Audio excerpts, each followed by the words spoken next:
welcome to Open Source episode 34. We've got a very exciting episode for you guys, and as always, I've got my partners in crime, Rory Unsworth. Say hi, Rory, or the kiss, yes, and Mark Simpson. Say hi, Mark. Hey, everybody. Excellent. So we're continuing this theme of trying new types of content. So last week, we discussed, startups and entrepreneurship and also the corporate life. And we got some great comments and feedback on LinkedIn. So thank you for that. Today, we're going to talk about the future of work. So I'm going to let Rory to kick it off with his thoughts. It's one of those days.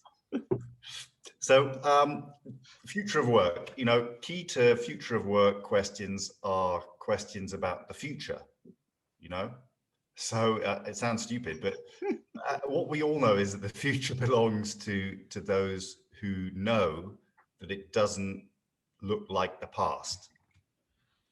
And the rich can, in addition, or the guys who are going to be rich with that knowledge, are the guys who even know what it's going to look like. Now, we don't actually know what it's going to look like, but what we do know from all the surveys is that when you look at the people's satisfaction levels with sort of the more flexible home working type of arrangements we've had since COVID, people have said, even after pandemics, we wouldn't mind retaining some of this, right? Now, what does some of this involve? It basically involves more people working from home. And we tried unsuccessfully to record a piece a couple of weeks ago around the future of hospitals. I don't know if you remember, Mark and Waleed, but basically the future of, in Japan, one of the great sort of bits of public health thinking is that a bedroom could in future somehow be classified as a hospital, particularly if you can get the equipment and the care into someone's home that used to only be the preserved hospital. So it's rather the same now with workplaces, that the home has become an extension of the workplace, not vice versa. And what we've also noticed is there are other features of this. There is an increase in screen time. There is a greater tendency, like it or not, towards mental health issues, which may or may not directly correlate. But in the future, I'm imagining we do work a lot more from home and therefore less from the office. And, my sort of thought around this is, shouldn't employers be planning on this?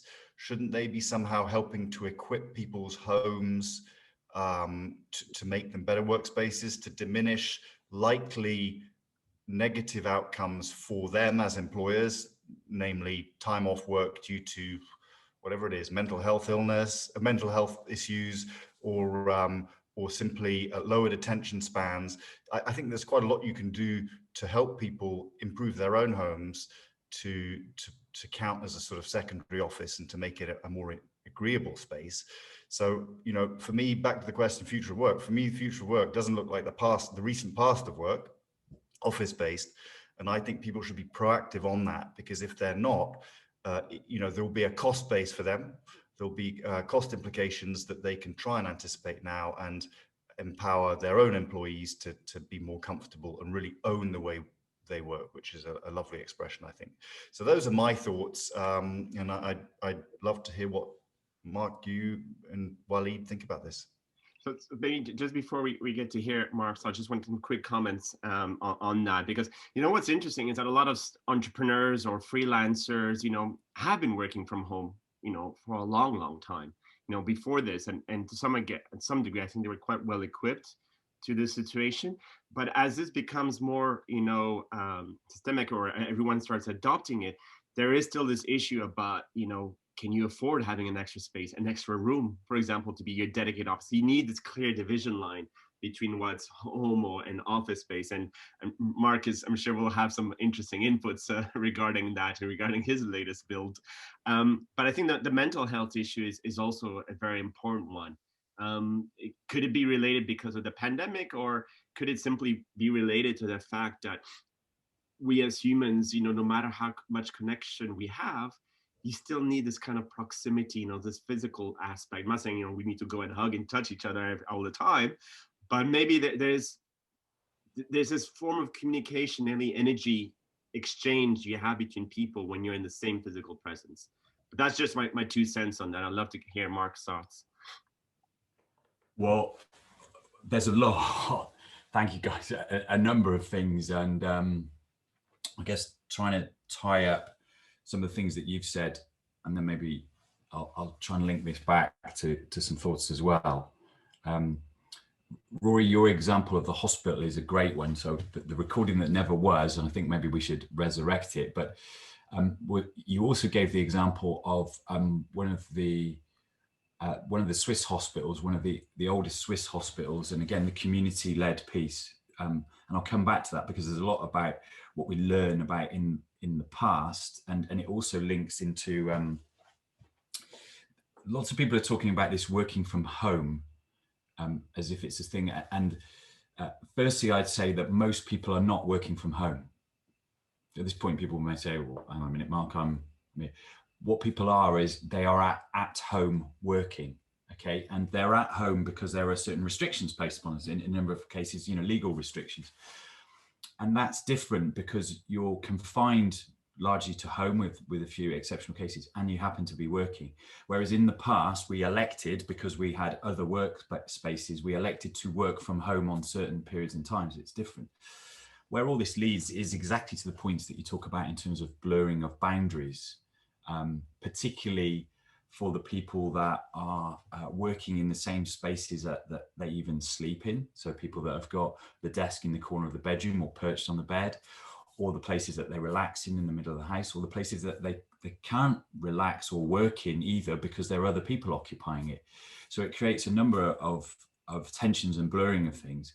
And then it makes it very difficult to enforce the boundaries that we previously had that were often what we call in NLP terms, neuro-linguistic programming, anchors. So the trigger of leaving the office and doing something else, or putting your suit on, or putting your work dress on, etc., when you come home, helps with that separation. So we've seen a lot of blurring. I've done a lot of work with teams on how we reinforce boundaries, and then and I'll come back to the distinction between home and office in a minute. But the other piece around the mental and what I would also add is the emotional health of this. So this is really, really key. So one of the things that we know, again, from resilience around building a resilience core are healthy relationships and the way that we interact with people. I was listening to an interesting podcast from Bruce Daisley yesterday on Eat, Sleep, Work, Repeat. There's some interesting topics. And one of the pieces from a doctor from New Zealand is around relationships, and that sense of belonging and the different relationship networks you have help improve your resilience. And to your point, Walid, about not touching or hugging, actually pre-COVID, so those communicable diseases, actually us interacting and touching and physically interacting with other people strengthens our immune system. So we know that from research, so it's really positive. And that's also, remember in the COVID world that other diseases are available. It's not just that. So there are a number of things to consider. And again, Rory's point about the future, I love as well. So things have undoubtedly changed. It's almost what we describe now as the new low touch economy. And what I mean by that is it's characterized by low touch interactions. Yeah. So we've got new health and safety measures and new human behaviors. Anybody that's walked down the street and seen somebody else, we immediately veer to the right now to do that. So we've learned a new behavior. And what we know is the low touch economy is largely here to stay. And lots of organizations are trying to figure this out. Some are stuck in the belief of returning to normal, when why is there any normal? We're constantly changing. And in part because they've never had to do this before. So we've got a really strong set of beliefs and behaviors that have changed. I'll put some links into some recent CIPD, the Chartered Institute for Personal Development. They did some research on how people are feeling about working from home and not. And then we've seen the advantages of home working for productivity and efficiency. But there are, again, lots of concerns about returning at numbers of levels. So safety, in terms of getting to work, to the work environment, but also coupled with other concerns about, we've seen global unemployment rising. So there are lots of things that put pressure on, the aspects of wellness. So they can be, physical, mental, emotional, financial, environmental, spiritual, a number of things that are really challenging us. Where that leads us from a work point of view, I think for the organizations that will be successful are the ones that have got a permanently flexible future and mindset on that. So in the low touch. So it won't be home or office. I think it will be many shades of this.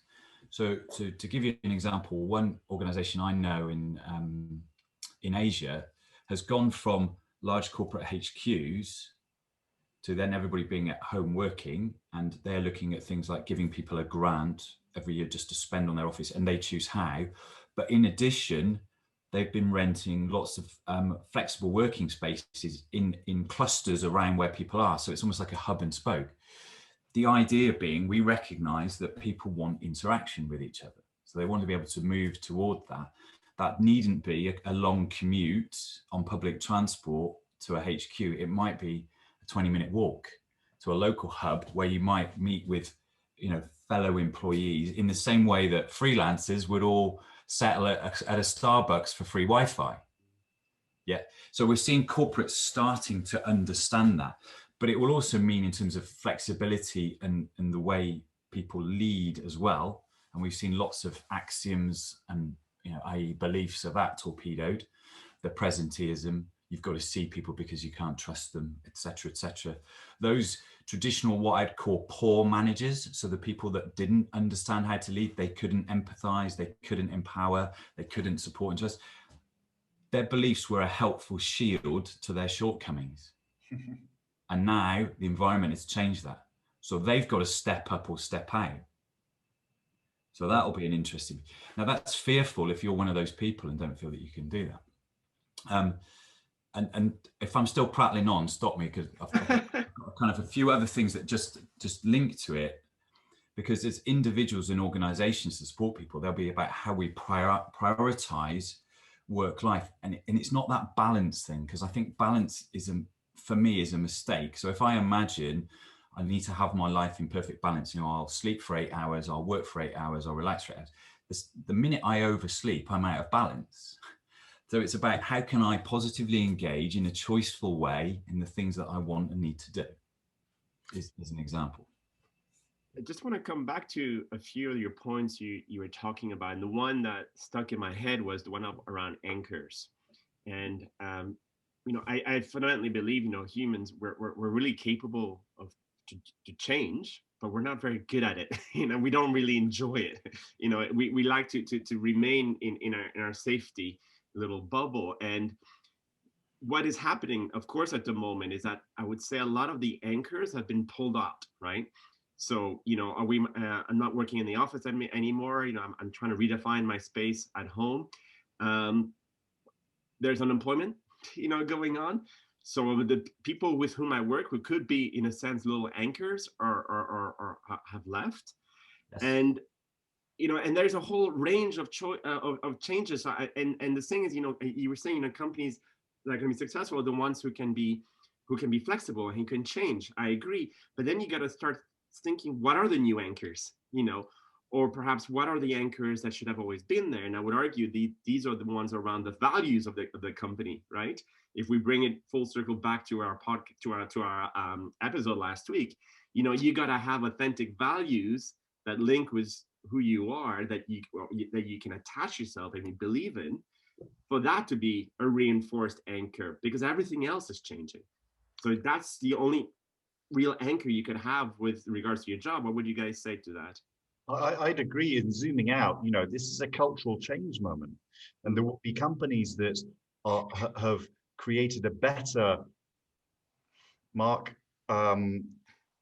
home and working culture. I don't know how you want to term this, right? Obviously, working from home is not the way I should say it, but they've done this better than others. Some have literally some employees that I've talked to have felt terribly lonely because they feel the culture's gone, right? Yes.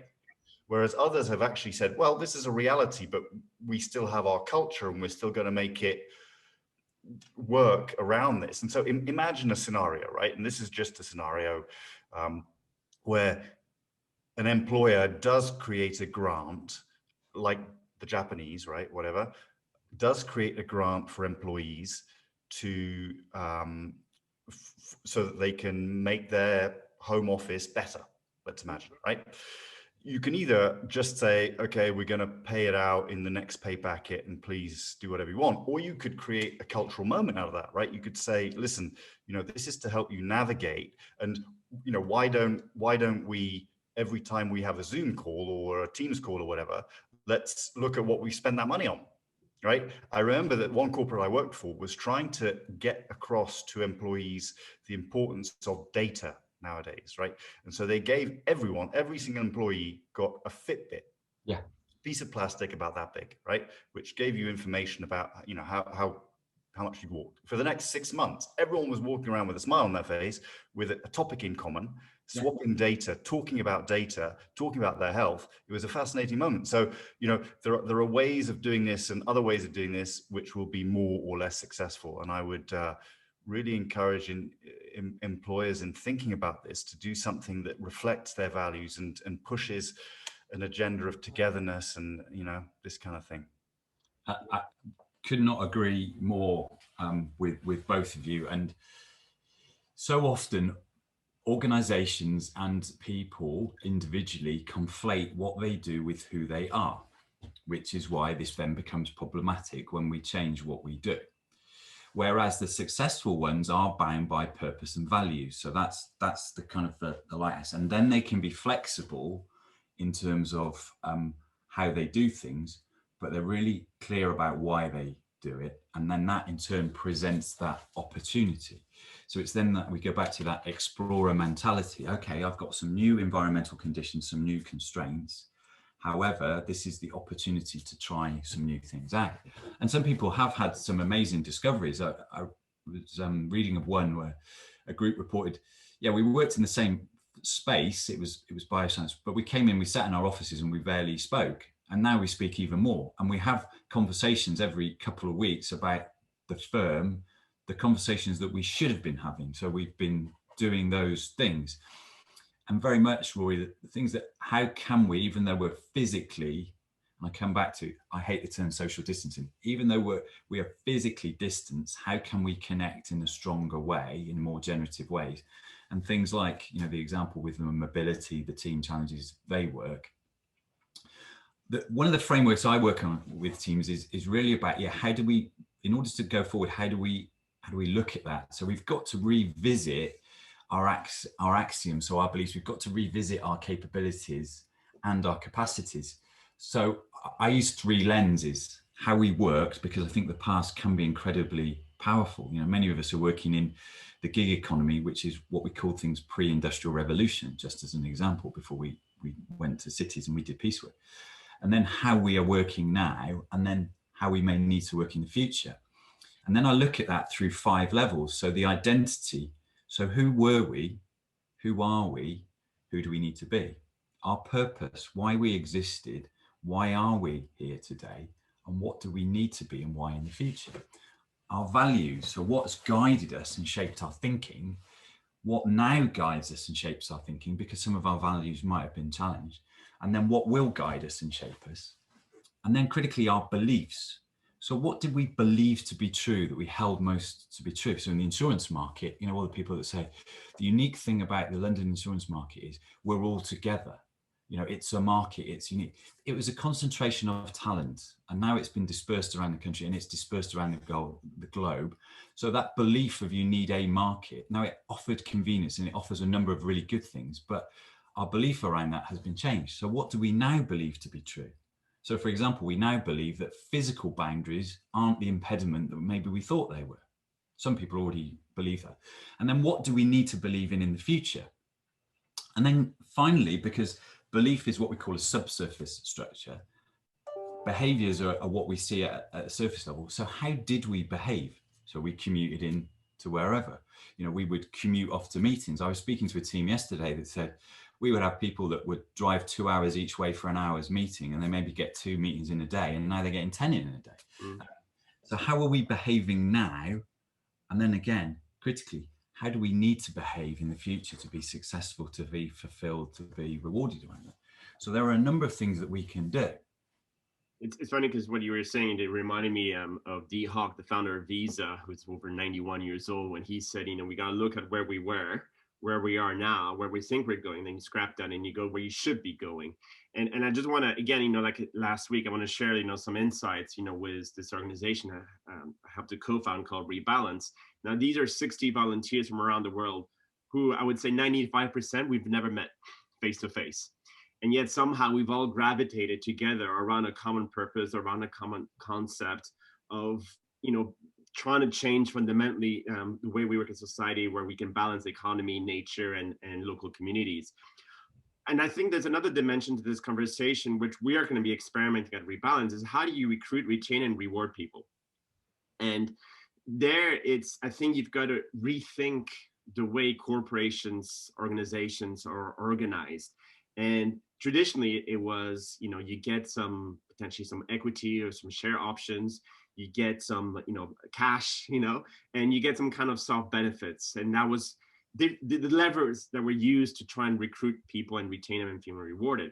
And I think these definitely are ones, but I'm trying to explore different ways of doing it. How do you retain people? And the funny thing, I keep coming back to two concepts which I think are being done by some corporations, but maybe needs to be done to a higher level. One is personal development, right? How can I grow as a person? I may be in this organization for a while, but I will probably go somewhere else at some stage. How does my experience with you enrich me, right? So that's one, my personal development. And the second gift I think you can give to anyone is time. Time to do whatever you want to be. If you wish to spend more time with the organization, you can. If you want to spend time with your family, your friends, or just on your own, you can. And I really want to experiment with the whole 4-day-a-week kind of system, where people can work as hard as they want if they wish to, but they can also, take some time off. And I don't believe that you need to be paid an astronomical amount of money for that. It's something I learned, I know personally, as a contractor. I was working in an organization, I was paid well, but I wasn't very happy. And then they increased the package by over 30%.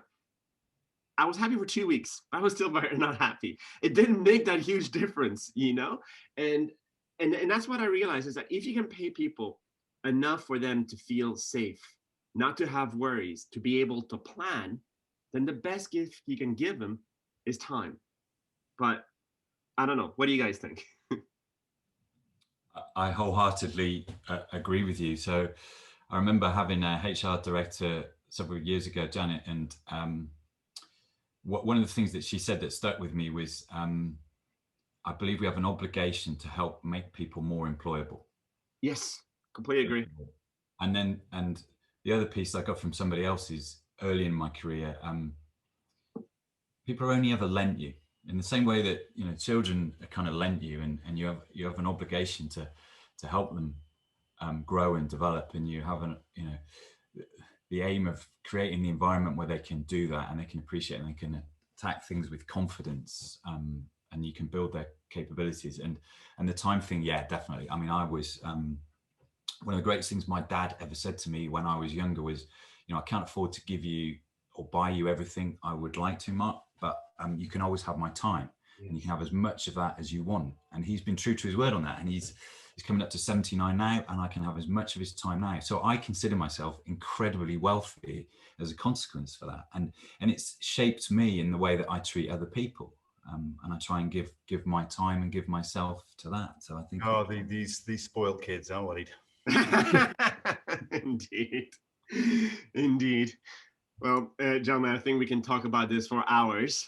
So I'm going to suggest we bring it to a close, unless anyone's got a last minute statement you guys want to share insight. But listen, dear audience, I hope you're enjoying this freshness in terms of new types of content.